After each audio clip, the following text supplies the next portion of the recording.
Alright, another they ask questions, I answer kind of thing. It's the Brett Keane.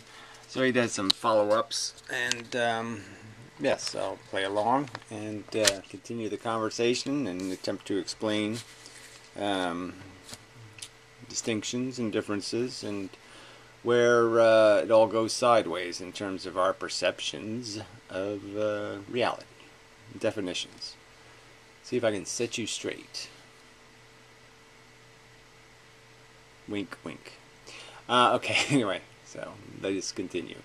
There's some ways that you describe things that I don't know if I would so much say bother me, but you seem to have a problem with the concept of God. Well, I mean, I have a problem with things that aren't, there's no evidence for them. I mean, and then the God of traditional religions, I would argue, is these gods are, they're more obviously creations of human beings in the sense that they have all these human frailties. They are bigots, and their ethics are really stupid and not very complex. And the whole idea of having a conversation with a creator who's some kind of superior, I mean, that comes from a world where, the rich literally owned people.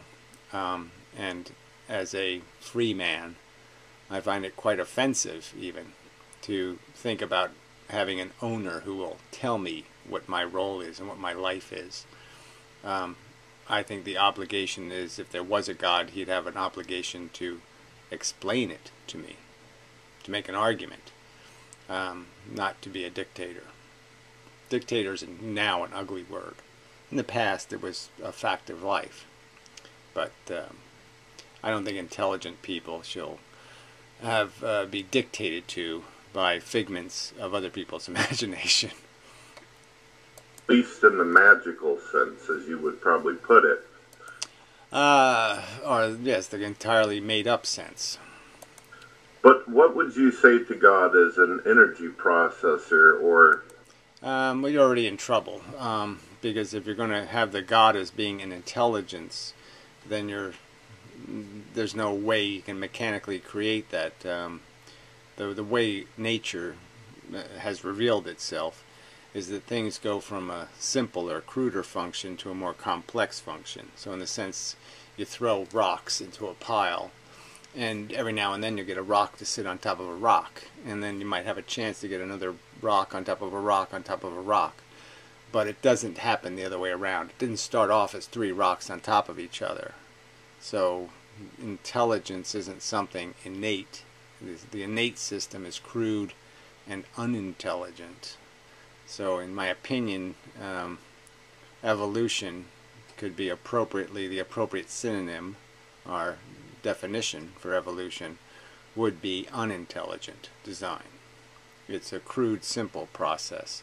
It's a dogfight, and you can pretend that's a ballet, but it's not.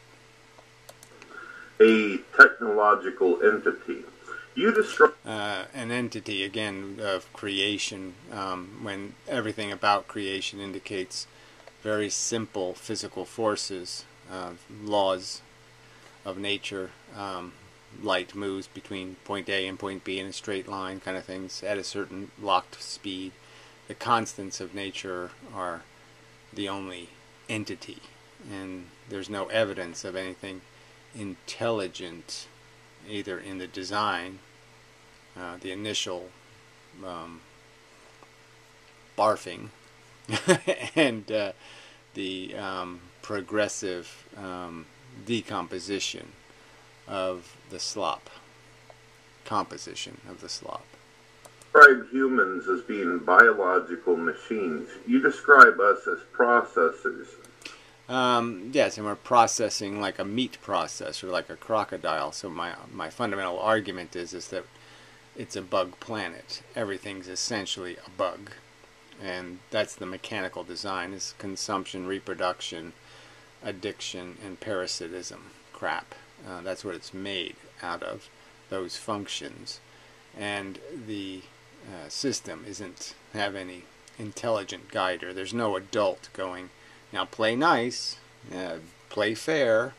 No, there's no system like that. It's a crude, brutal system of competition.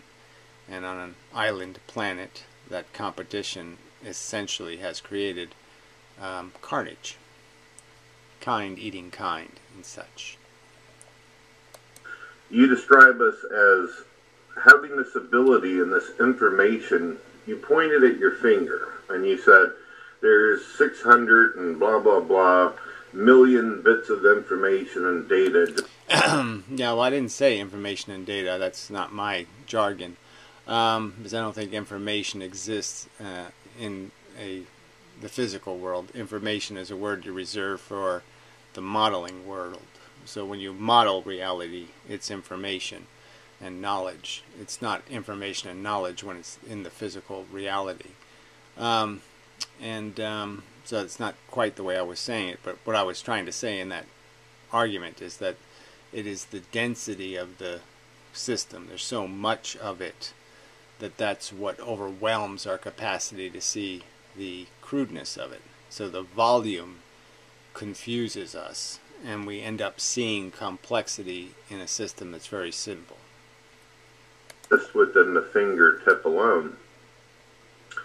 Now, if you actually see us as machines, and you see that we have a purpose, we have a function. Well, say again, I was kind of clear about the word purpose being not very useful because it implies two different kinds of things, function and intention.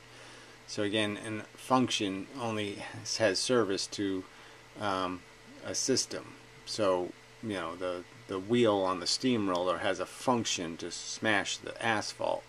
We have a function and a limited role as in the sense of our creation. We're created to be very good bugs, to consume and reproduce and get addicted and parasite efficiently. And so the fact that we're functional for that limited purpose of surviving a gladiator war has nothing to do with having a purpose in any kind of sense of would I intentionally make a dog fight? Would I make dogs and then would I make them fight? I wouldn't.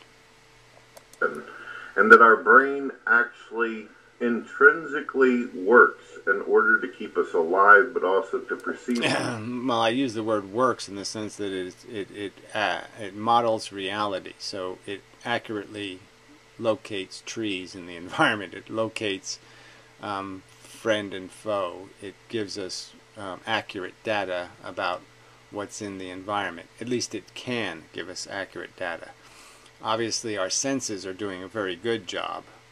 Our imagination is where things start to break down because people start seeing invisible gods and boogeymen and obstacles, and they can't get over something. They see a Nazi behind every person with any intention in the world or something. They create false elements in reality in their perception. They project mush onto a functioning sense organ. So they break our vision by giving us fables and fairy tales as reality, which isn't a good idea. I have to see if this is something. Wait. It'll wait. Our reality and perception around us, then why would you have a hard time being convinced that there could be a more powerful processor? Again, like I said, I would say it doesn't have an origin.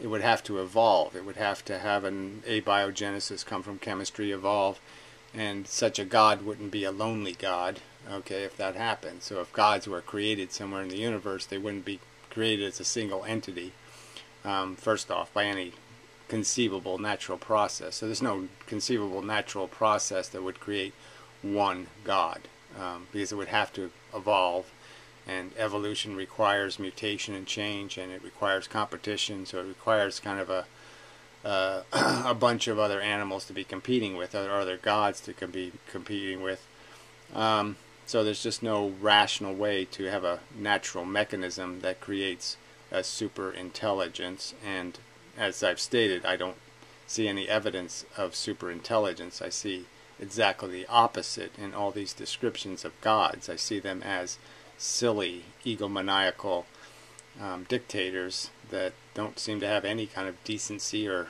reasonable ethics. I don't see any super intelligence in any of God's formation of his law. I mean, he can't make a good argument, and he obviously doesn't do anything in the world to fix what's broken. So he seems pretty lame in terms of his power, and lamer in terms of his purpose. That is actually out there, like that of a great computer that is producing the bits and the information. Well, anything that would be called a great computer or a great knowledge base or a great thinker wouldn't be afraid of an argument, and certainly wouldn't engage with things it created or things it interacted with in an arrogant manner. It would see no function in having its ring kissed or its toes manicured or whatever. It wouldn't create servants. Servants is for an ignorant beast, not an intelligent beast. An intelligent beast doesn't want servants. I mean, the reason why I point this out to you, Gary, I'm not talking about hocus pocus, old man on a cloud with the cane shut. I'm talking about an act. You're talking about Bugs Bunny without somebody who drew him. You're talking about the creation of a character or a thing without a creative process. So all I'm saying is you're going to say it's infinitely intelligent and it's infinitely existing. I'm going to argue that that doesn't work because it would go insane, because it had to spend an eternity in its own thoughts. And if you spend an eternity to make an imperfect creation, that implies a bit of stupidity. I mean, if you have an infinite amount of time to think about what you're doing, and then you create a completely silly system where you seduce some ignorant woman into doing something, understandably wrong, have an accident, not appreciate the jeopardy she was putting the human race in, and then punish all women for eternity for it. That's just insipidly silly as a theme of a narrative. The story starts off stupid and it only gets stupider. Actual sentient thinking, and I know you don't like the word mind, but some kind of designer or programmer behind all this information. Well, again, I'm just saying there's no evidence of anything smart in the design. There's no evidence of fairness built into nature or the structure of civilization. There's just no evidence of anything articulate, graceful, or beautiful in most of what human beings do. So I might think my argument that we're fancy bugs is a lot more of an accurate description of our circumstance than this argument that we're divine creations. I think there's a lot more evidence for the bug argument than there is for the divine argument. We're a lot more bug-like than perfect. Why is it so hard to accept, since science as well as reality dictates that any processing unit, any type of machine, any type of system with yes, requires somebody to build it and design it and engineer it. So your God is still without a creator. And so all you're doing is you're saying life is fancy and interesting, therefore something must have made it. And then you're saying, but the thing that made it is more complicated and more sophisticated, and yet you don't say it had to be made by something. So unless you're arguing that God evolved somewhere, is that what you're arguing? That the God did evolve and he killed all the other gods to become the only God, and that God would be worth worshiping? The mass murderer God? logic and rationality and purpose and function to it, the only observable evidence we ever have had of any of these things existing is because something alive and intelligent created it. Well, again, that's most of the fancy stuff on Earth didn't have anything to do with anything intelligent creating it. And I don't want to have to go back to the scientific argument, though. But I mean, I'm just saying, you know, you're just displaying your ignorance, because we know how fancy happened. I mean, the fossil record may not contain a bunch of human missing links, but it's got a ton of other animal missing links.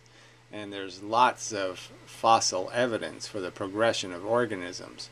And the fact that, you know, whales once walked on Earth is a fact. I mean, you can't deny the obvious truth of the vestigial hip bones and leg bones, and you know, they're there, and there's no explanation for them. You just can't pretend that God deliberately put them there just to fuck with our heads. It makes no sense. It's not a sensible argument. You have to explain that stuff, and you don't have an explanation. So we know that sophistication was something that developed over billions of years on planet Earth. Can you think of one single time, for example, I know that you have a lot of books. I know that you've enjoyed reading. No, you don't know that. I don't have a lot of. I have some National Geographics, and I have some Time Life books, and I have some psychology books, and I have some physics books, but I don't have a lot. Nowhere near, you know, I have 100 books, maybe 200 books. So, I mean, if you count the National Geographic, they got a few hundred, but most of that isn't all that, you know. I mean, it's, you know, profiles of different little civilizations and such. Not terribly interesting. Reading throughout your entire life. Find the least complicated book in your house. Find something that's only got 3 pages long. Now, you already did this with Christopher 7, so I don't know what this has to do with anything, but go ahead, play along. Find a brochure, perhaps, with just 2 or 3 pages of information. Here's the, just, you know, here's the conditions and what does that say? Agreements for my lease for my cottage. Yeah, okay, there, it's 1 page. And then I want you to explain to me, do you believe that it's possible that that little bitty pamphlet could come into existence all by itself? Or you... Well, again, it didn't, so I don't know what your argument is. So you're arguing that there's something on this planet that came into existence all by itself, that this flashlight came into existence all by itself. No, this was created by human beings. Human beings were created over a long process. So, again, what's your argument? I mean, you just don't believe in evolution. Okay, I get that that's what you're saying, but I'm saying I can't see any rational sense in that, because we know it happened. The facts are undeniable, and you want to pretend they don't exist. Okay, go ahead and pretend that, but that's not how it happened. You know, human beings 1 million years ago existed in an ignorant form. They had a few little tiny changes in their brain function. They sacrificed some sense data for language acquisition, and then once they acquired the ability to do a little bit of language, and that was useful, the funny catch was the little bit was enough to do a lot of language. And once they got to a few thousand words, they were off to the races in terms of being able to do this communication thing and to verbalize and to conceptualize.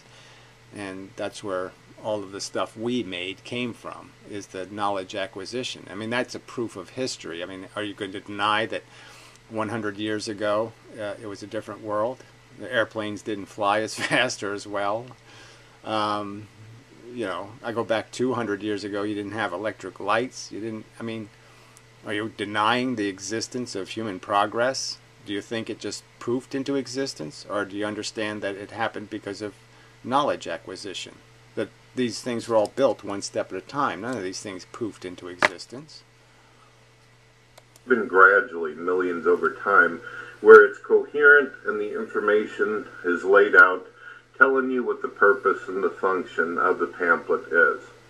Take the most least complicated literature that you have over there And can you possibly tell me if there's any probability whatsoever that that information can come into existence in such a way? I mean, this argument, again, you don't see how fallacious it is as an argument when you sit there and argue for something you're not accounting for with your solution. You're claiming to have a solution that doesn't answer this question. So you're answering the question with an answer that has the same vulnerability. Your God has to be more complicated than the things you're claiming it created is. And you're saying your God poofed into existence. Why couldn't I just say it poofed if you can say the much more complicated thing poofed? Why couldn't I say this flashlight poofed into existence if you can say a God can poof into existence? I mean, it's such a fallacy to use a question, an answer that has the same vulnerability as the question you're supposedly answering. Where it would be exactly like the pamphlet did, without an intelligent life form putting it together.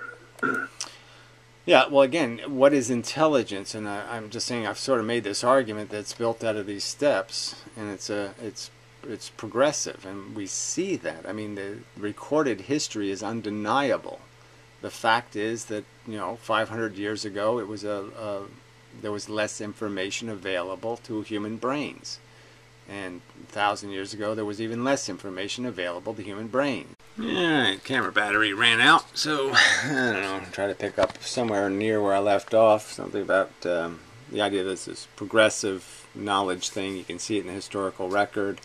There's no evidence that anything poofed, and this whole idea of making an argument from that some of this somehow requires a God for any of this to be made. First off, that's a nonsense argument. We certainly did evolve, and even if we did somehow just poof, you don't explain something creating us to remove the poof problem when the thing you're saying created us poofed, came from nothing. That doesn't make any sense. Doesn't answer the question. Together. Or at least a life form in general. I'm going to give you one more question that is based kind of around the same thing I'm getting at here. You clearly believe in evolution. I got nothing wrong with that. I don't have any kind of hatred or anything against evolution at all. I just see that there's a lot of questions that are still unanswered. No, there really aren't. So I'm just saying that I'm just going to argue that if you really do read the books, Stephen Jay Gould would be a good one to really understand why evolution hides some of the evidence from us. There's lots of reasons, but I'm just saying the amount of evidence and the volume of evidence in the record is huge. I could be convinced of it if I talked with someone long enough or continue to do research, which I have been.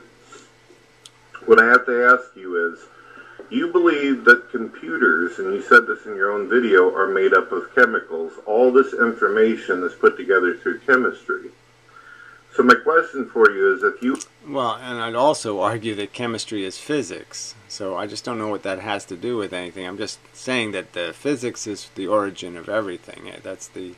Those laws are the laws of the universe. And everything else is a byproduct of interaction governed by those laws. And that's what chemistry is. Chemistry evolves. And the whole point is that chemistry evolved into a replicating molecule, and then the replicating molecule evolved into life forms. If you and I were to go into a room filled with computers, the most advanced technological computers of all times, take a baseball bat, destroy them all into little fragments and pieces, and then assemble them all into piles, like you would if you were sweeping trash into a dustbin. We take the particles and the properties and the chemistry that is all laying there, and we throw it into a big hefty bag. Do you believe that if you were to shake up the bag long enough, that at some point in time, you or I could reach into the bag and pull out even the simplest of technology. Well, you wouldn't have to shake up the bag. You know, evolution wasn't a shooking up bag. But yeah, obviously there has to be an environment that's safe enough. You could argue that chemistry can't make complex compounds in highly radioactive environments or in certain kinds of environments. The chemistry can't get big. So there's limitations on size that are based on heat and radiation in different conditions.